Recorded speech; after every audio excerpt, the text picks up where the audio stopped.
When considering the most important events in world history, it is easy to immediately think of major battles and transformative revolutions, momentous processes or singular events that shape the lives of hundreds of thousands of people in a surge of fervor.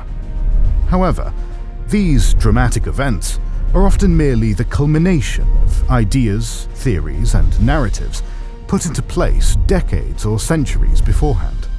Narratives used by kings and generals alike to justify their wars, revolutions, and agendas. Today, we're going to talk about one such concept, proposed more than 2 centuries ago, one which has defined the geopolitical goals of the United States of America for much of its history, and is still used to defend radically different philosophies of the American global strategy. Welcome to our video on the Monroe Doctrine, the foreign policy which the United States used to place the entirety of North and South America under their sphere of influence, and prevent European colonization in the Western Hemisphere. Do you know why people on YouTube and Patreon support us financially? 2 new exclusive videos weekly and other perks, including early access to all videos, voting rights on the next videos and series, access to our private Discord and our schedule, and much more. More than 200 exclusive videos are available to our patrons and YouTube members, including the series on the Spanish War of Succession, Punic Wars, Pacific War, Iberian Reconquista, Russian Revolution and Civil War, North African and Italian campaigns of World War II, and much more. Join them via the links in the description or pinned comment, or by pressing the join button under the video. Most importantly, their kind support allows us to create 3 free videos per week without worrying and pay our team members competitive salaries. Thanks for supporting us. James Monroe was the 5th President of the United States of America. His presidency coincided with the demise of the Napoleonic Order in Europe and the emergence of the Concert of Europe. The Concert of Europe was a reactionary new order agreed upon by 5 great European powers: Britain, France, Prussia, Austria, and Russia, aiming to maintain the status quo on the continent and oppress any revolutionary activity that could disrupt that status quo. Simultaneously, Latin America was freeing itself from the shackles of the Spanish Empire thanks to successful revolutionary wars led by Simón Bolívar and José de San Martin. The United States wanted to have friendly relations with the new states of Latin America, and the Secretary of State, John Quincy Adams, instructed American diplomats to establish good political and commercial relations with them. However, the emergence of a reactionary union in Europe exacerbated fears of an imperial comeback of Europe to Latin America. Furthermore, in 1821, Russia declared exclusive rights over the North American Pacific coast, from Alaska to Oregon, and closed it to foreign shipping. Here, the United States and Britain's interests aligned, as the Americans did not want to see the return of the old empires to the Americas for ideological and pragmatic reasons, while Britain was not keen on Spain or any other European rival disrupting its trade with the Americas. Hence, the British Foreign Minister George Canning proposed to the Americans a joint statement opposing any further European intervention into the New World. President Monroe leaned towards accepting the British proposition, but was vigorously opposed by his Secretary of State, John Quincy Adams. Quincy argued against establishing a joint foreign policy with the British on several grounds. Firstly, the memory of the War of 1812 and the British burning the capital of Washington was still fresh.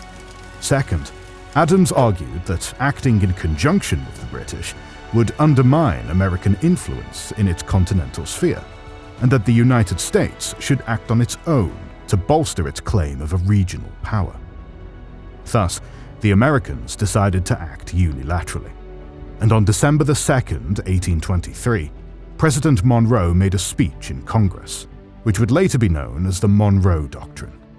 Quote, "The American continents, by the free and independent condition which they have assumed and maintain, are henceforth not to be considered as subjects for future colonization by any European powers. By saying this, Monroe warned the European empires from meddling in American affairs and scheming for an imperial comeback. He declared support for the newly independent nations of South America and cautioned the great powers of Europe that any attempt to oppress their independence would be seen, quote, as the manifestation of an unfriendly disposition towards the United States. Monroe declared the United States' opposition to Europe, extending their political system to any portion of either continent. Essentially, the United States was telling the Europeans to forget about their imperial designs upon the Americas. The problem was that the United States did not have a military or a navy to really deter the European empires. In that sense, Monroe's speech was more of a statement of vision rather than a foreign policy doctrine. Historian J. Sexton argues that even though modern American schools teach the Monroe Doctrine as something akin to, quote, a foreign policy equivalent of the US Constitution, Monroe's speech was a nothing burger, since it, quote, stopped short of committing the United States to any action. The foreign reactions to the Monroe speech were mixed. The Latin American leaders were, of course, supportive of the United States position, opposing the European imperial comeback to the Americas. Simon Bolivar wrote, quote, England and the United States protect us. These two nations, which form today the only two powers in the world, will not permit that help be given to Spain. Meanwhile, Austrians and Russians expressed their contempt, but otherwise not much reaction came from Europe. It may seem strange now, given how much significance is assigned to the Monroe Doctrine. Still, at the time, the United States lacked the military power to back up its policy regarding the Americas. Therefore, to some extent, it was deemed inconsequential. It was precisely because the United States was not powerful enough to impose its foreign policy vision in the Americas that the Monroe Doctrine was largely an afterthought in the first half of the 19th century. Indeed, the United States did not oppose the British annexation of the Falkland Islands in 1833. The first time American leadership publicly referred to the Monroe Doctrine was in 1845. At that time, the United States was expanding westwards, following its infamous colonial expansionist philosophy of manifest destiny. And this movement clashed with the British interests on the Pacific coast. As Britain and America quarreled over the Oregon Territory, President James Polk quoted the Monroe Doctrine in terms of keeping the Europeans out of American matters. Eventually, Britain and the United States signed a Compromise Oregon Treaty in 1846, which essentially determined the future border between the United States and Canada. Despite its friendly messages to the Latin American countries, the Monroe Doctrine did not prevent America from annexing Texas from Mexico in 1845. At the same time, it was not of much use when the Americans, preoccupied with their Civil War, failed to act in defense of Mexico against French imperial intervention in 1862. It was only closer to the end of the Civil War that Americans started to help the Mexican Republicans against the French by supplying them with weapons. After the end of the Civil War in 1866, the U.S. Secretary of State William Seward publicly and privately demanded the French army leave Mexico, stating that the United States would not tolerate a European military presence and a French-sponsored monarchy on its southern border. By that time, the French were already preparing to leave Mexico, but one can argue that the American threats, backed up with the philosophy of the Monroe Doctrine, played at least some role in their final withdrawal. The same is largely true regarding the attempt of the annexation of the Dominican Republic by Spain in 1861. Spain took advantage of the American Civil War to occupy the Dominican Republic, but following a string of defeats and the pressure coming from the US after the end of the Civil War, Spain decided to withdraw. On balance, the Latin American leaders of the middle 1800s still saw the United States as a benevolent force that could offer protection against European interference. However, by the end of the 19th century, the United States was turning into an industrial powerhouse and a major rival to the European powers in the grand geopolitical game. Latin Americans were very critical of the American participation in the Berlin Conference of 1884 to 85, in which the great powers of Europe gathered to divide Africa among themselves. A few years later, the US was urged by Venezuela to support it in the territorial dispute with Britain in accordance with the Monroe Doctrine. After initial hesitation, Americans decided to intervene. In 1895, Secretary of State Richard Olney sent a note to the British government, stating that, quote, "Today the United States is practically sovereign on this continent, and its fiat is law upon the subjects to which it confines its interposition." This document is known as the Olney Corollary to the Monroe Doctrine. For the first time since the declaration of the Monroe Doctrine, it was not only about keeping the European powers out of the Western Hemisphere, but also about asserting that everything south of the United States was its strategic backyard. Hence, at the turn of the century, the Monroe Doctrine started shifting from a concept of solidarity of the Western Hemisphere against European imperialism into a philosophy backing up America's imperialism in Latin America, under the guise of protecting its strategic interests. This shift became very apparent when the US intervened in the Spanish-Cuban War in 1898. Although President McKinley did not explicitly refer to the Monroe Doctrine when declaring war on Spain, this decision was certainly in line with the doctrine's key principle. The Spanish-American War was a short conflict that ended in a resounding American victory and resulted in the global recognition of the United States as a major power. The Paris Peace Treaty of 1898 formalized the United States' acquisition of the Philippines, Guam, and Puerto Rico. Although the American occupation of Cuba ended in 1902, the Platt Amendment gave a quasi-legal justification for future American meddling in Cuba, as the American government forced Cuba to include provisions allowing the United States to intervene in Cuban affairs. We know how that worked out in the end. The presidency of Theodore Roosevelt brought American interference in the Western Hemisphere to a whole new level. In 1902, Britain, Germany, and Italy blockaded Venezuela to demand repayment of their debts. The following year, the United States interfered and acted as a mediator, with the sides ultimately referring the dispute to the Permanent Court of Arbitration in The Hague. However, the Hague Court ruled in favor of the European powers.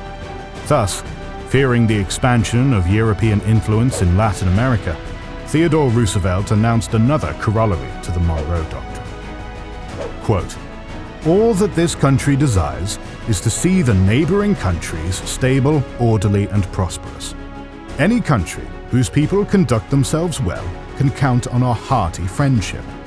If a nation shows that it knows how to act with reasonable efficiency and decency in social and political matters, if it keeps order and pays its obligations, it needs fear no interference from the United States. Chronic wrongdoing, or an impotence which results in a general loosening of the ties of civilized society, may, in America as elsewhere, ultimately require intervention by some civilized nation.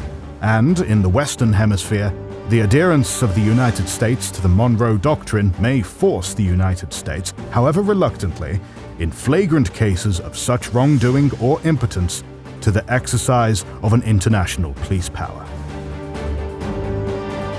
This was the logical continuation of the Olney Corollary. On top of declaring the Western Hemisphere as the area of strategic interest, the United States was now publicly announcing its intention to police international affairs.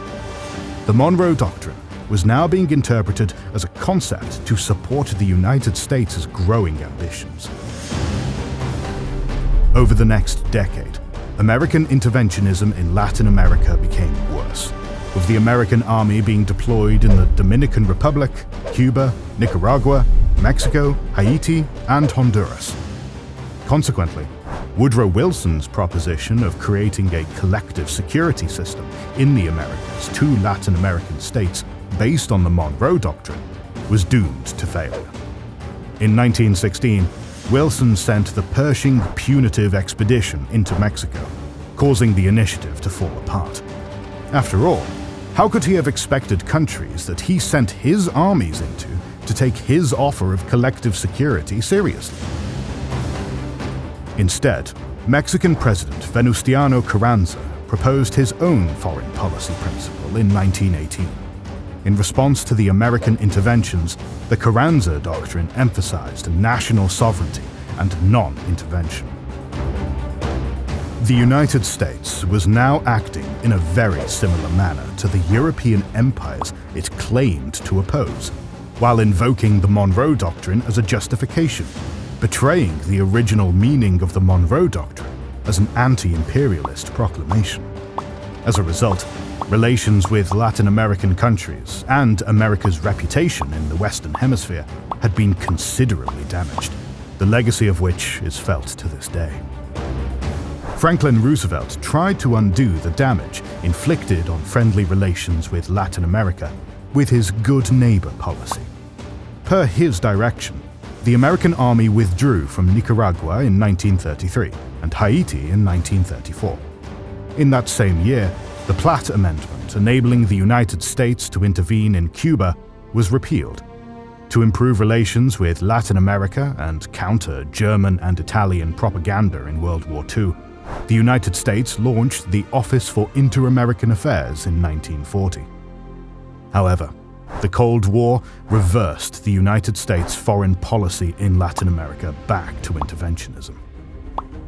In the latter half of the 20th century, South and Central America became a major theater of the United States' confrontation with the USSR, as the Soviet state did not really care about the Monroe Doctrine. To counter Soviet expansionism, the United States initiated the creation of the Rio Pact in 1947, a multilateral defense treaty signed by 19 states in the American continent. It was the Western Hemisphere version of NATO, which was based upon the idea of collective defense against foreign threats. Unfortunately, arguably the darkest page of US intervention in Latin America was still yet to come, one which would break any hope of the Union of the Americas. In 1954, the CIA orchestrated a coup against democratically elected President of Guatemala, Jacobo Arbenz. In 1965, American troops were sent into the Dominican Republic to make sure that a friendlier side won the ongoing civil war in that country.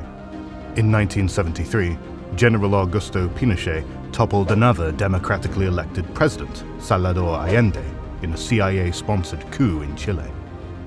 There were many other instances of American interference in Latin America, big and small, to contain the spread of communism and ensure the continuation of the American dominance in the Western Hemisphere.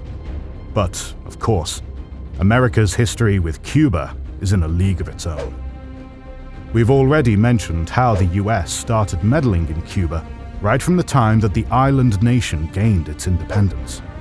By adopting the Platt Amendment, the United States added a veneer of dubious legitimacy to its imperialist policy towards Cuba. Supporting unpopular dictators like Batista did not endear the Cuban people to the United States either. Thus, despite the Cuban Revolution not originally being Marxist, when the revolution brought down Batista and Fidel Castro came to power, the new regime was not friendly towards the United States or its economic and political interests on the island. The botched 1961 Bay of Pigs operation was yet another unflattering page in the story of American meddling in Cuba, one which firmly put Havana within the Soviet sphere of influence. Castro's next move was to agree to the deployment of Soviet ballistic missiles on the island. When the Americans found out about that, arguably the most important 13 days of the Cold War transpired. known to history as the Cuban Missile Crisis. According to John Kennedy's aide, Arthur Schlesinger Jr., when they were brainstorming a response to the Cuban situation, somebody proposed invoking the Monroe Doctrine as a justification for US intervention. "What the hell is that?" was Kennedy's reaction. Although this may just be an anecdote, it encapsulates the attitude of the American elite towards the Monroe Doctrine at this point. Indeed, the United States chose to interfere in Latin America before and during the Cold War, not because the Monroe Doctrine allowed it to do so, but because it thought that its strategic, political, and economic interests dictated that it was necessary. Invoking the Monroe Doctrine may have given these interventions a facade of justification, but it did not make them morally just or in any way dependent on the existence of this doctrine. Furthermore, it is important to bear in mind that the Monroe Doctrine at its inception and the Monroe Doctrine of the Teddy Roosevelt era or the Cold War are two very different things. Its first interpretation was about the solidarity of new American nations in the face of European imperialism. However, the doctrine's later interpretation and corollaries served the purpose of dressing up American imperialism in the Western Hemisphere. Very often, references to the Monroe Doctrine in America stem from internal political dynamics. As historian Jay Sexton put it, quote, "The secret to understanding the Monroe Doctrine is that Americans have invoked it against one another far more than they have used it against foreign governments." Indeed, when Barack Obama's Secretary of State, John Kerry, stated in 2013 that, quote, "The era of the Monroe Doctrine is over," one of the goals was to signal to the American public that this administration had no intention to seek an aggressive foreign policy. On the contrary, the first Trump administration, which liked to make references to old American symbols, brought the Monroe Doctrine back into the discourse. Secretary of State Rex Tillerson declared the doctrine to be, quote, "as relevant today as it was the day it was written." At the same time, National Security Advisor John Bolton said, quote, "In this administration, we are not afraid to use the phrase Monroe Doctrine." The term "this administration" is an implicit rebuke of the previous American administrations, which, in the eyes of Bolton, were not active enough in defending America's interests. Donald Trump himself praised the Monroe Doctrine from the stage of the UN General Assembly. Most recently, Republican candidates Ron DeSantis and Vivek Ramaswamy both declared that their foreign policy would be based upon the updated version of the Monroe Doctrine. Some see Trump's most recent claims to the Panama Canal and Greenland through the lens of the Monroe Doctrine too. More than 200 years have passed since President James Monroe made a speech about the American foreign policy vision and solidarity with fellow American states. The Monroe Doctrine has since changed shapes many times, acquiring new meanings to suit transformations of American foreign policy. We can debate what the Monroe Doctrine means now in the 21st century, but one thing is for certain. It refuses to retire from the discourse of American politics. More videos on American political history are on the way, so make sure you are subscribed and have pressed the bell button to see them. Please consider liking, subscribing, commenting, and sharing. It helps immensely. Recently, we have started releasing weekly Patreon and YouTube member exclusive content. Consider joining their ranks via the link in the description or button under the video to watch these weekly videos, learn about our schedule, get early access to our videos, access our private Discord, and much more. This is the Kings and Generals channel, and we will catch you on the next one.